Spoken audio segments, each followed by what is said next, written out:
Gassama et je suis un Manda. On a parlé de paix et je suis ceux qui sont pour, ça je le dis à l'endroit de mes jeunes confrères, la paix en Casamance ne reviendra que quand on aura revalorisé, rebaptisé notre patrimoine culturel qui a été bafoué, qui a été haché. Et c'est à vous, communicateurs, de revenir sur tout cela. Le docteur Amadou Fall et là, il disait tout à l'heure, nous allons voir dans le pêle-mêle ce que nous pouvons retirer. Et je vous annonce qu'il va faire une émission avec moi. Et tous les lundis, monsieur le maire l'a dit, j'ai repris les émissions Témoins de l'histoire, la Casamance, culture et société. Donc ce soir, je vais l'animer avec le docteur Amadou Fall, qui a le plus souvent dit il faudrait qu'on revalorise tout cela. Je donne un exemple. Monsieur le gouverneur, vous allez m'excuser.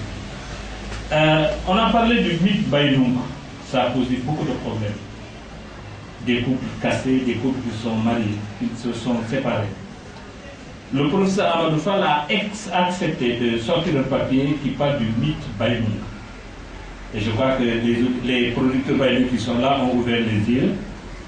Et ce document, il l'a développé en plein cœur Baïnoung à Koubanao, à l'anniversaire du Raïou, pour que les gens se stabilisent par rapport au mythe, par rapport à la stigmatisation d'une communauté. Et ça, c'est important, c'est le travail des communicateurs que nous sommes. Voilà les quelques mots que je voulais dire. J'ai tellement à dire à Zik FM. Je me souviens avoir présidé une réunion à l'Alliance franco-sénégalaise il y a 3 ans. Vous savez, le milieu des communicateurs que nous sommes des technico-artistiques. On n'est jamais d'accord, mais on ne se sépare jamais. Alors, il fallait que je discute à ces jeunes-là, dire, ils ont compris. Et comme vous l'avez dit, monsieur le maire, le gouverneur est un homme de dialogue, nous l'avons su, nous l'avons senti. Et mon ami Colbert, avec qui j'ai grandi à Saint-Louis, me l'a dit, tu vas voir, il y a un monsieur le gouverneur, cela vous a demandé à un confrère Colbert Diagne. Je voudrais dire à Zik FM, je reste encore à votre entière disponibilité. J'appelle votre colonel, je lui dis, si j'ai entendu quelque chose, c'est pas bon. Et chacun de vous, certes, j'ai discuté avec quelqu'un, c'est pas bon. Plus de fois, j'ai dit ne singez pas, c'est pas ça, votre personnalité. Parlez clairement, parlez juste, et c'est ça, nous sommes prêts à vous accompagner. Voilà, monsieur le gouverneur, monsieur le maire, chers confrères, le message que je vais vous donner en dernier lieu, ayez toujours en bandoulière votre éthique et votre déontologie. Sans cela, vous n'avancez pas. Avec votre éthique, supprimez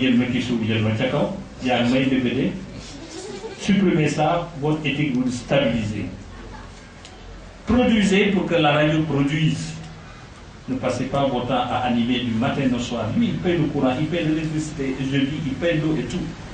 Produisez pour qu'on puisse produire pour vous. Le deuxième message, c'est la déontologie.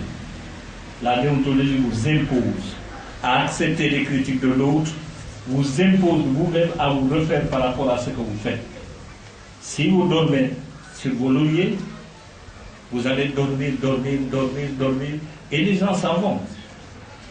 La communication, c'est un wagon qui part d'un train pour une autre gare. Si, pendant que le train passe, vous ne montez pas, il est déjà parti et vous serez en retard. Je vous souhaite de ne jamais être en retard. À tous, je vous souhaite un joyeux anniversaire. Que l'année prochaine, on arrive à régler certains cas que je connais. Qu'on arrive également à nous entendre, mieux nous entendre.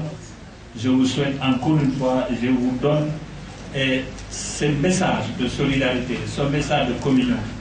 Le problème d'un confrère, le problème de tout le monde. La réussite d'un confrère est la réussite de tout le monde. Alors, encore une fois, à mon cher ami, joyeux anniversaire à Gassama, qui mange moins. Et là, comme ça, il pourra assister à l'anniversaire. Il y a sa dame qui me regarde avec de gros yeux. Et il ne prépare moins de Koutia.